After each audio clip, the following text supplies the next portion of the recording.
میں ہوں فضل قاسم۔ سب دیکھنے اور سننے والوں کو السلام علیکم۔ جو لوگ میرے چینل پر نئے آئے ہیں چینل کو لائک اور سبسکرائب کر کے بیل کے آئیکن پر لازمی کلک کریں تاکہ آئندہ آنے والی ویڈیو کا نوٹیفیکیشن آپ کو موصول ہو سکے۔ تاریخ میں بہت کم فاتحین اور حکمران گزرے ہیں جن کو مسلمانوں کے ساتھ ساتھ عیسائی بھی عزت کی نگاہ سے دیکھتے ہوں اور ان کی بہادری، رحم دلی اور دانشمندی کی قائل ہو کر ان کی مثالیں دیتے ہوں۔ انہی عظیم ترین ناموں میں سے ایک نام سلطان صلاح الدین ایوبی کا بھی ہے جو کہ ایوبی سلطنت کے بانی تھے۔ ان کا پورا نام سلطان صلاح الدین یوسف بن ایوب ہے اور وہ 1138 عیسوی میں موجودہ عراق کے شہر تکریت میں پیدا ہوئے۔ ان کی قیادت میں ایوبی سلطنت میں مصر، شام، یمن، عراق، حجاز پر حکومت کی۔ سلطان صلاح الدین ایوبی کو فاتح بیت المقدس بھی کہا جاتا ہے، جنہوں نے 1187 عیسوی میں یورپ کی متحدہ افواج کو عبرتناک شکست دے کر قبلہ اول بیت المقدس کا قبضہ چھڑایا تھا۔ سلطان صلاح الدین ایوبی نسلاً کرد تھے اور 1138 عیسوی میں کردستان کے اس حصے میں پیدا ہوئے جو اب عراق میں شامل ہے۔ شروع میں وہ سلطان نور الدین زنگی کے ہاں ایک فوجی افسر تھے، جبکہ مصر کو فتح کرنے کے لیے شیرکو کی قیادت میں جو سلطان صلاح الدین ایوبی کا چچا بھی تھا مصر پر حملہ کیا گیا۔ اس میں سلطان صلاح الدین ایوبی بھی شامل تھے، لہٰذا مصر کی فتح کے بعد 1171 عیسوی میں انہیں مصر کا حاکم مقرر کر دیا گیا۔ اسی عرصے کے دوران انہوں نے یمن کو بھی فتح کر لیا۔ دوستو، نور الدین زنگی کے انتقال کے بعد چونکہ ان کی کوئی لائق اولاد نہیں تھی، لہٰذا سلطان 1174 عیسوی میں حکمرانی پر فائز ہوئے اور یہاں سے انہوں نے مزید فتوحات کا ایک سلسلہ شروع کیا اور دیکھتے ہی دیکھتے 1182 عیسوی میں تک شام، موصل، حلب وغیرہ کو فتح کر لیا اور یوں اپنی سلطنت کو مزید وسعت دی اور اپنے جنگی کارناموں میں نور الدین زنگی پر بھی بازی لے گئے۔ سلطان میں جہاد کا جذبہ پھوٹ پھوٹ کر بھرا ہوا تھا۔ وہ بیت المقدس کی فتح ان کی زندگی کی سب سے بڑی خواہش تھی۔ اس دور حکومت میں صلیبی بادشاہ اور جنرل رونلڈ کے ساتھ 4 سالہ معاہدہ صلح ہو چکا تھا، جس کے مطابق دونوں یعنی مسلمان اور صلیبی ایک دوسرے کی ممکنہ مدد کرنے کے پابند تھے، مگر یہ معاہدہ محض رسمی اور کاغذی ثابت ہوا کیونکہ صلیبی افواج مسلسل اپنی اشتعال انگیزیوں، قتل و غارت اور لوٹ مار میں مصروف تھے، یہاں تک کہ مسلمانوں کے قافلوں کو باقاعدہ لوٹ رہے تھے۔ مگر حد اس وقت ہو گئی جب 1186 عیسوی میں صلیبی بادشاہ رونالڈ نے باقی بہت سے عیسائی امراء کے ہمراہ مدینہ منورہ پر حملے کی غرض سے حجاز مقدس پر حملہ آور ہو گئے، مگر سلطان صلاح الدین ایوبی کو اس کی خبر ہو گئی، لہٰذا انہوں نے فوراً رونالڈ کا تعاقب کیا اور اسے حطیم میں جا لیا۔ لہٰذا یہاں ایک گمسان کی جنگ ہوئی جس میں 30,000 عیسائی ہلاک ہوئے اور اتنے ہی عیسائیوں کو قیدی بھی بنا لیا گیا۔ کیونکہ اس موقع پر سلطان صلاح الدین ایوبی نے جنگی سوجھ بوجھ اور عقل مندی کا مظاہرہ کرتے ہوئے ایک آتش گیر مادہ زمین میں ڈلوا دیا تھا جس سے زمین پر آگ بھڑک اٹھی تھی، جس نے صلیبیوں کی کمر توڑ کر رکھ دی۔ تاریخ احوالوں میں یہ بھی لکھا ہے کہ اردن میں کرک نامی قلعے کا بادشاہ رچرڈ نالڈ نامی ایک صلیبی بادشاہ تھا۔ حجاز مقدس کے لیے مسلمانوں کے قافلے اسی کرک قلعے کے پاس سے ہو کر جایا کرتے تھے۔ رچرڈ نالڈ نے ایک بار مسلمانوں کے حاجیوں کے قافلے کو لوٹ لیا اور بڑے غرور میں بولا کہ بلاؤ اپنے محمد کو کہ وہ تمہیں بچا لے، اور یہ کہہ کر اس نے تمام حاجیوں کو موقع پر ہی ذبح کر دیا۔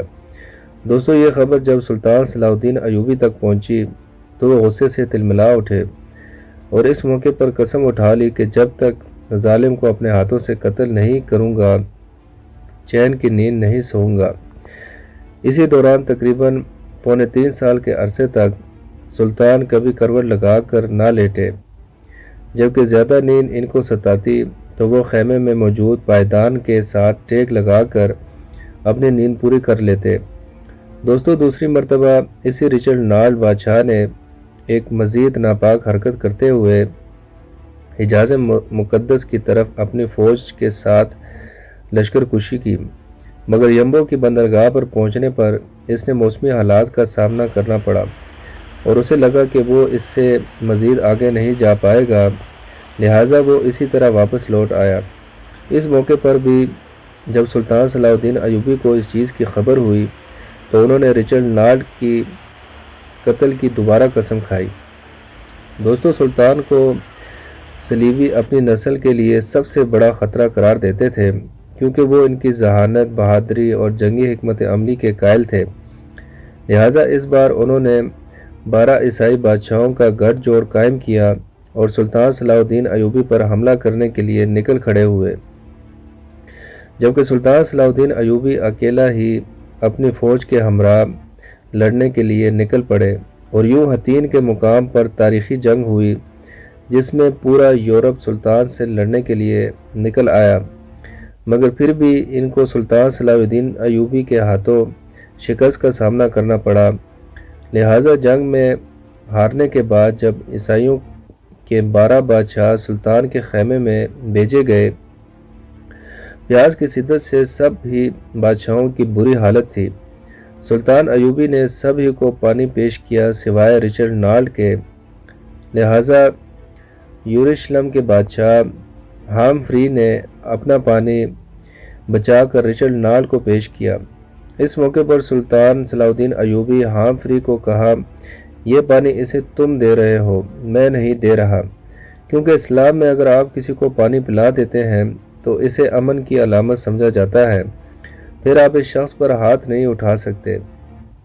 اس موقع پر سلطان صلاح الدین ایوبی نے رچرڈ نارڈ کو اسلام کی دعوت بھی دی، مگر اس نے انکار کر دیا۔ اس کے بعد سلطان صلاح الدین ایوبی نے کہا، میں نے تیرے قتل کی 2 دفعہ قسم کھائی تھی، ایک مرتبہ جب تم نے لشکر لے کر حجاز محترم پر حملہ کیا، اور دوسری مرتبہ جب تم نے حاجیوں کے قافلے کو لوٹا تھا اور کہا تھا کہ بلاؤ اپنے محمد کو، وہ تمہیں بچا لیں۔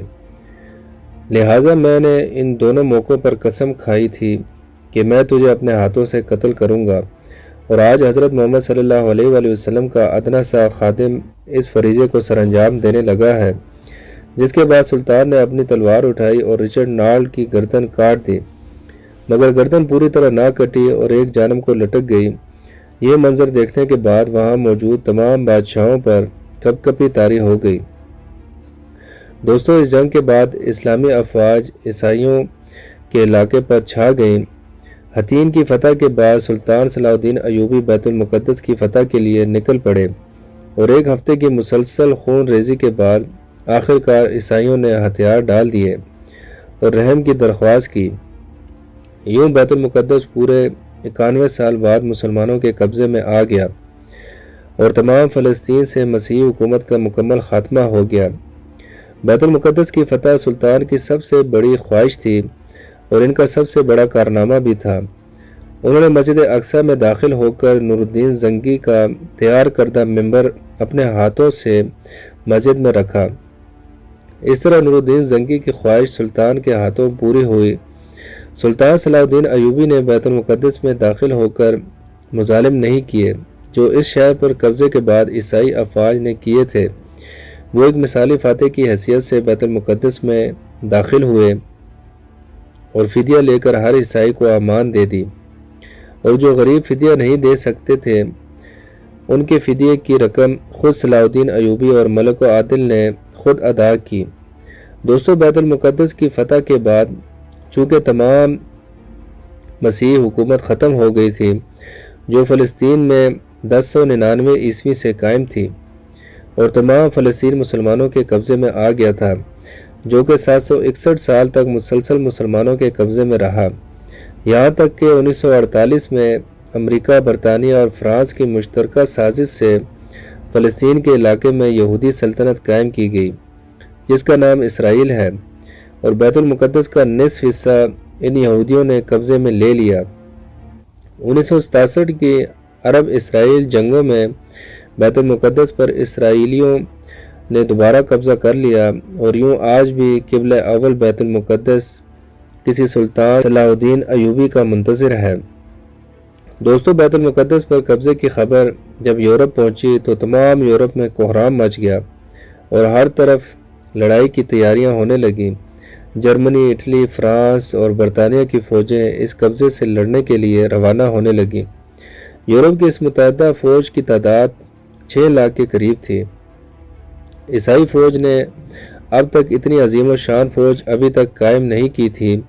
یہ عظیم الشان لشکر یورپ سے روانہ ہوا اور ایکا کی بندرگاہ کا محاصرہ کر لیا، جبکہ سلطان نے تنہا ایکا کی حفاظت کے لیے تمام انتظامات مکمل کر لیے تھے، مگر صلیبیوں کو مسلسل یورپ سے مدد پہنچ رہی تھی، لہٰذا اس مارکے نے 10,000 عیسائی قتل ہونے کے باوجود صلیبیوں نے محاصرہ جاری رکھا۔ دوسری طرف سلطان صلاح الدین ایوبی کو دوسرے اسلامی ممالک کی مدد اور تعاون حاصل نہیں ہو سکی، اس لیے صلیبی ناکہ بندی سے اہل شہر اور سلطان کا تعلق ٹوٹ گیا اور سلطان باوجود اپنی پوری کوشش کے مسلمانوں کو مزید طاقت فراہم نہیں کر سکا، لہٰذا تنگ آ کر شہر کے لوگوں نے امان کے وعدے پر اپنے شہر کو عیسائیوں کے حوالے کرنے پر رضامندی ظاہر کی۔ فریقین کے مابین معاہدہ طے ہوا جس کے مطابق مسلمانوں نے 2 لاکھ اشرفیہ فدیہ جنگ ادا کرنے کا وعدہ کیا اور صلیب اعظم اور 500 عیسائی قیدیوں کی واپسی پر مسلمانوں نے ہتھیار ڈال دیے۔ مسلمانوں کو اجازت دے دی گئی کہ وہ اپنا تمام مال و اسباب لے کر شہر سے نکل جائے، مگر رچرڈ صلیبی بادشاہ نے عہد شکنی کی اور محصورین کو قتل کر دیا۔ دوستو، ایکا کے بعد صلیبیوں کا اگلا مارکہ اسکلان تھا۔ یہاں پہنچنے سے پہلے عیسائیوں کا سلطان صلاح الدین ایوبی نے 11 مرتبہ مقابلہ کیا۔ سب سے اہم مارکہ درسوف کا تھا، جس میں سلطان صلاح الدین ایوبی نے بہادری اور جواں مردی کی عظیم مثالیں پیش کی، جن کی بدولت صلیبیوں کے حوصلے پست ہو گئے، مگر چونکہ کسی مسلمان حکومت خصوصاً خلیفہ بغداد کی طرف سے کوئی مدد نہیں پہنچی تھی، لہٰذا سلطان صلاح الدین ایوبی کو پسپائی اختیار کرنا پڑی۔ جبکہ واپسی پر سلطان صلاح الدین ایوبی نے اسکلان کا شہر خود ہی تباہ کر دیا اور صلیبی جب وہاں پہنچے تو انہیں اینٹوں کے ڈھیر کے سوا کوئی چیز حاصل نہیں ہوئی۔ اسی دوران سلطان صلاح الدین ایوبی نے بیت المقدس کی تیاریاں بھی مکمل کر لی، کیونکہ صلیبیوں کا اگلا رخ بیت المقدس تھا۔ سلطان صلاح الدین ایوبی نے اپنی مختصر فوج کے ساتھ اس قدر عظیم لشکر کا جواں مردی سے مقابلہ کیا اور اپنی بہادری اور جواں مردی سے لڑے کہ صلیبیوں کو فتح کی کوئی امید نہ رہی، لہٰذا وہ صلح کی درخواست کرنے لگے۔ یوں فریقین میں صلح کا معاہدہ ہوا، جس کے مطابق معاہدے کی 3 شرطیں رکھی گئیں۔ نمبر 1، بیت المقدس مسلسل مسلمانوں کے قبضے میں رہے گا۔ نمبر 2، ایفا، یفا اور عکا کے شہر صلیبیوں کے قبضے میں چلے جائیں گے۔ نمبر 3، اسکلان آزاد علاقہ تصور کیا جائے گا اور زائرین کو مسلسل آمد و رفت کی اجازت ہوگی۔ اور یوں اس معاہدے کے بعد تیسری صلیبی جنگ کا خاتمہ ہوا۔ اس جنگ میں صلیبیوں کو ایک شہر ایکا کے علاوہ کچھ بھی حاصل نہیں ہوا اور وہ ناکام واپس لوٹ گئے۔ صلیبیوں سے تیسری جنگ عظیم میں سلطان صلاح الدین ایوبی نے ثابت کر دیا کہ وہ دنیا کا طاقتور ترین حکمران ہے، جبکہ بیت المقدس کی فتح کے بعد اس نے تمام عیسائی زائرین کے لیے بیت المقدس کو کھول دیا۔ یوں زائرین کا ایک ہجوم بیت المقدس پر امٹ پڑا۔